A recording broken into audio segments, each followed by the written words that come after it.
بسم اللہ الرحمن الرحیم۔ ایمان و اطاعت کے لیے علم اور یقین کی اشد ضرورت پڑتی ہے۔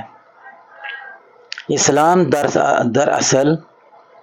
رب کائنات کی اطاعت کا نام ہے۔ انسان اللہ تعالیٰ کی اطاعت اس وقت تک نہیں کر سکتا جب تک اسے چند باتوں کا علم نہ ہو اور وہ علم و یقین کی حد تک پہنچا ہوا نہ ہو۔ بھائیوں، بہنوں، بزرگوں، سب سے پہلے تو انسان کو خدا کی ہستی کا پورا یقین کر لینا چاہیے کہ خدا ہے، کیونکہ اگر اسے یہ ہی یقین نہ ہو کہ خدا ہے تو وہ اس کی اطاعت کیسے کرے گا؟ پھر اس کو اگر یہ یقین نہ ہو کہ میسنجرز آف المائٹی اللہ، یہ جو اللہ کے بھیجے ہوئے رسول نبی ہوتے ہیں، یہ بھی اللہ ہی کی طرف سے بھیجے جاتے ہیں، اللہ ہی ان کو منتخب کرتے ہیں، اور دنیا کے اندر اصلاح معاشرہ کے لیے اللہ تعالیٰ مختلف ادوار میں مختلف نبی مبعوث فرماتا رہا ہے۔ تو اللہ کیا کہتا ہے؟ یہاں آپ میری اطاعت کرو گے، وہاں آپ اتباع رسول بھی کرنا پڑے گی۔ اس کے ساتھ خدا کی صفات کا علم بھی ضروری ہے۔ جس شخص کو یہ معلوم نہ ہو کہ خدا ایک ہے اور خدائی میں کوئی اس کا شریک نہیں، وہ دوسروں کے سامنے سر جھکانے اور ہاتھ پھیلانے سے کیوں کر بچ سکتا ہے؟ میرے معاشرہ کے اندر اس وقت سر بھی جھکائے جا رہے ہیں، سرانوں کے اوپر ہاتھ بھی پھیرے جا رہے ہیں، قدموں کی طرف سجدے بھی کیے جا رہے ہیں، پتہ نہیں کیا کیا خرافات اور بدعات کا یہ دورہ چل رہا ہے۔ اللہ سے دعا ہے کہ اللہ تعالیٰ مجھے اور آپ کو صحیح معنوں میں ایمان و اطاعت کے علم کی روشنی سے نوازے۔ جس شخص کو اس بات کا یقین نہ ہو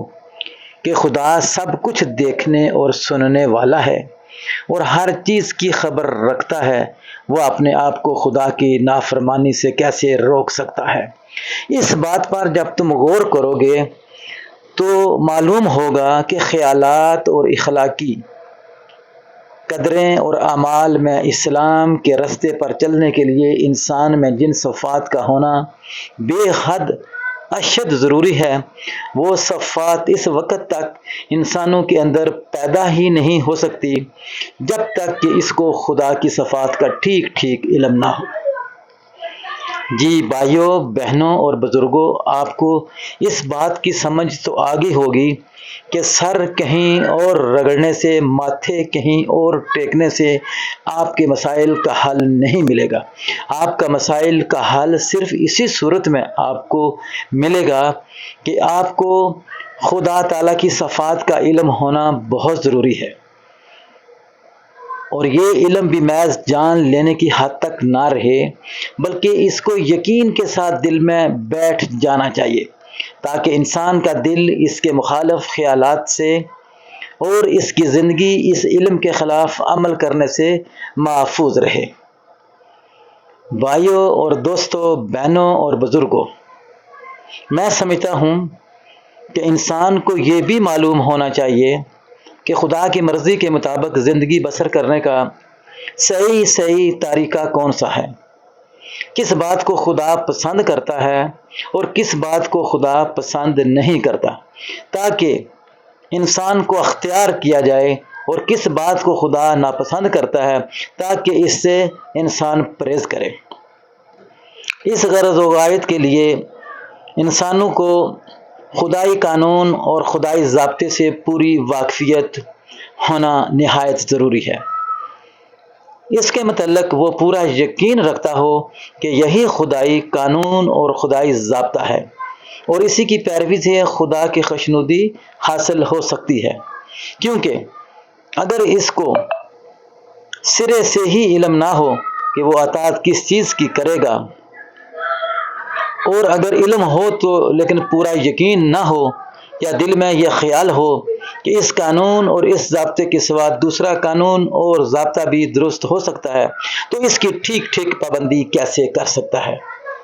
بھائیوں، بہنوں، بزرگوں اور دوستوں، آپ کو یہ تو معلوم ہونا چاہیے کہ خدا کی مرضی کے خلاف چلنے اور اس کے پسند کیے ہوئے ضابطے کی اطاعت نہ کرنے کا انجام کیا ہے، یعنی باغی ہو جانے کا انجام کار کیا ہے، فرما برداری کرنے کا انعام کیا ہے۔ دیکھیے، اللہ تبارک و تعالیٰ نے مجھے اور آپ کو پیدا کر کے دنیا کے اندر بالکل ایسے کھلا جانوروں کی طرح نہیں چھوڑ دیا ہے۔ بھائیوں، دوستوں اور بزرگوں اور بہنوں، بات ہو رہی تھی علم و یقین کی۔ جو انسان آخرت کی زندگی سے ناواقف ہے، وہ اطاعت اور نافرمانی دونوں کو بے نتیجہ سمجھتا ہے۔ اس کا خیال تو یہ ہے کہ آخرت میں اطاعت کرنے والا اور نہ کرنے والا دونوں برابر ہی رہیں گے۔ ایسا ہرگز نہیں ہے، کیونکہ دونوں خاک ہو جائیں گے۔ پھر اس سے کیوں کر امید کی جا سکتی ہے کہ وہ اطاعت کی پابندیاں اور تکلیفیں برداشت کرنا قبول کر لے گا اور ان گناہوں سے پرہیز کر لے گا جن سے اس دنیا میں کوئی نقصان پہنچنے کا اس کو اندیشہ نہیں ہے۔ ایسے عقیدے کے ساتھ انسان خدائی قانون کا کبھی مطیع اور فرما بردار ہو ہی نہیں سکتا۔ اسی طرح وہ شخص بھی اطاعت میں ثابت قدم نہیں ہو سکتا جسے آخرت کی زندگی اور خدائی عدالت کی پیشی کا علم تو ہے مگر یقین نہیں، اس لیے کہ شک اور تردد کے ساتھ انسان کسی بات پر جم نہیں سکتا، قائم نہیں رہ سکتا۔ تم ایک کام کو دل لگا کر اسی وقت کر سکو گے جب تم کو یقین ہو کہ یہ کام فائدہ بخش ہے، اور دوسرے کام سے پرہیز کرنے میں بھی اسی وقت مستقل رہ سکتے ہو جب تم کو پورا یقین ہو کہ یہ جو کام ہے اس سے نقصان ہے۔ لہٰذا بھائیوں اور دوستوں، بہنوں اور بزرگوں اور پیارے پیارے شائن بچوں، معلوم ہوا کہ ایک طریقے کی پیروی کے لیے اس کے انجام اور نتیجے کا علم ہونا ضروری ہے، اور یہ علم ایسا ہونا چاہیے جو یقین کی حد تک پہنچا ہوا ہو۔ میں سمجھتا ہوں کہ مجھے اور آپ کو اور پوری امت کو خدا کے بنائے ہوئے قوانین پہ عمل کرنا چاہیے۔ اگر ہم خدا کے بنائے ہوئے قوانین پہ عمل نہیں کریں گے جو کہ ہمیں قرآن و حدیث کی روشنی میں ملتے ہیں، تو پھر ہم دنیا کے اندر مختلف فرقوں کے اندر بڑھ جائیں گے اور اپنی دنیاوی زندگی بھی تباہ و برباد کر لیں گے، اور آخرت کا انجام تو ہے ہی دوزخ کی صورت میں۔ تو بچیے اس دن سے جس دن خدا سامنے ہوگا اور ہمارے اعمال کا حساب ہو رہا ہوگا، اور کہا جاتا ہے مربی یہ بتانے پہ مجبور ہیں کہ پھر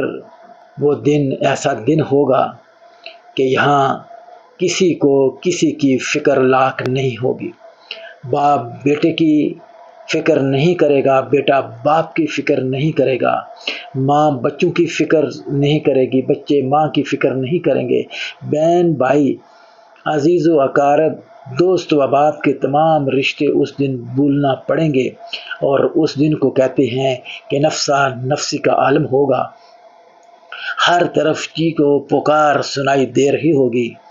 اور نامہ اعمال پہ فیصلے ہو رہے ہوں گے۔ اس دن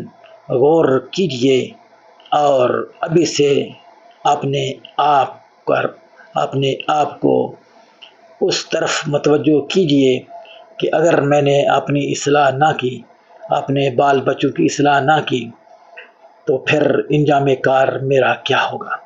وہاں ہمارے پیارے نبی بھی ہمارا ساتھ نہیں دیں گے اگر ہم نے اللہ اور اللہ کے نبی کی بتائی ہوئی باتوں پہ عمل نہیں کیا ہوگا۔ وہاں پھر وہ بھی منہ پھیر لیں گے۔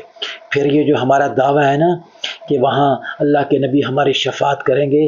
بھائیوں اور دوستوں، بہنوں اور بزرگوں، یقیناً اس دن وہ شفاعت نہیں کریں گے، منہ پھیر لیں گے۔ اور غور کیجیے، جن کا پیارا نبی منہ پھیر لے گا جن لوگوں سے، ان لوگوں کا اس دن کیا حشر ہوگا اور کیا نشر ہوگا۔ اس دن سے ڈریے اور اس دن کا انتظار بھی کیجیے۔ اگر آپ کے نامہ اعمال درست سمت چل کر وہاں پہنچے ہوں گے تو یقیناً نبی پاک مہربان نبی، دو جہاں کے سردار نبی، خاتم النبیین، امام الانبیاء نبی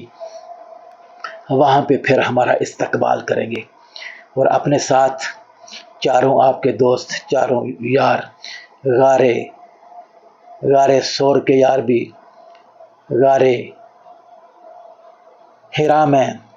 جن کے بارے میں آپ سوچا کرتے تھے وہ سبھی لوگ بھی وہاں پہ موجود ہوں گے۔ خاص الخاص چاروں خلیفہ وہاں پہ موجود ہوں گے، اور نبی علیہ الصلوۃ والسلام کے ساتھ حوض کوثر کا پانی امت کو پلا رہے ہوں گے۔ کتنی بڑی شہادت کا مقام ہوگا۔ آج ہم اگر سوچ لیں گے، اپنی غلطیوں پہ نظر ثانی کر لیں گے اور اہدنا الصراط المستقیم پر چلنا شروع ہو جائیں گے تو یقیناً یہ دنیا بھی اور اخروی دنیا بھی کامیابی سے ہمکنار ہوگی، اور ہمارا نامہ اعمال ہمارے دائیں ہاتھ میں جب تھما دیا جائے گا تو وہ پھر وہ سرٹیفکیٹ ہوگا، اور وہ بندہ بھی سرٹیفائیڈ بندہ ہوگا کہ یہ ہے مومن جس نے اللہ اور اللہ کے بتائے ہوئے قانون کے مطابق اپنی زندگی کو گزارا اور اتباع رسول میں رہ کر اپنے آپ کو پیش کیا، تو وہ پھر جنت کے ساتوں دروازوں میں سے داخل ہونے کا حقدار ہوگا۔ خدا نخواستہ اگر میں اور آپ وہاں ناکام ہو گئے، نبی نے منہ پھیر لیا اور نامہ اعمال ہمارے بائیں ہاتھ میں تھما دیا گیا، تو بھائیو اور دوستو کیا ہوگا؟ وہاں پہ سفارش نہیں چل پائے گی، وہاں پہ شہباز شریف آپ کے کام نہیں آئے گا، عمران خان آپ کے کام نہیں آئے گا، سراج الحق صاحب آپ کے کام نہیں آئیں گے، مولانا فضل الرحمان صاحب آپ کے کام نہیں آئیں گے، زرداری صاحب پہ باری، وہاں پہ کسی پہ باری نہیں ہوگا، اپنی جان کی پڑی ہوگی۔ تو خدا را سوچئے سمجھئے اور اپنے آپ کی اصلاح کیجئے، اپنے اہل و عیال کی اصلاح کیجئے، معاشرہ کے اندر اس بگاڑ کو ختم کیجئے، اصلاح معاشرہ پر زور دیجئے۔ انشاءاللہ تعالی وہ وقت دور نہیں جب یہاں بھی امن و شانتی ہوگی، اور قبر میں بھی امن و شانتی ہوگی، اور میدان حشر میں بھی امن و شانتی ہوگی، انشاءاللہ انشاءاللہ انشاءاللہ۔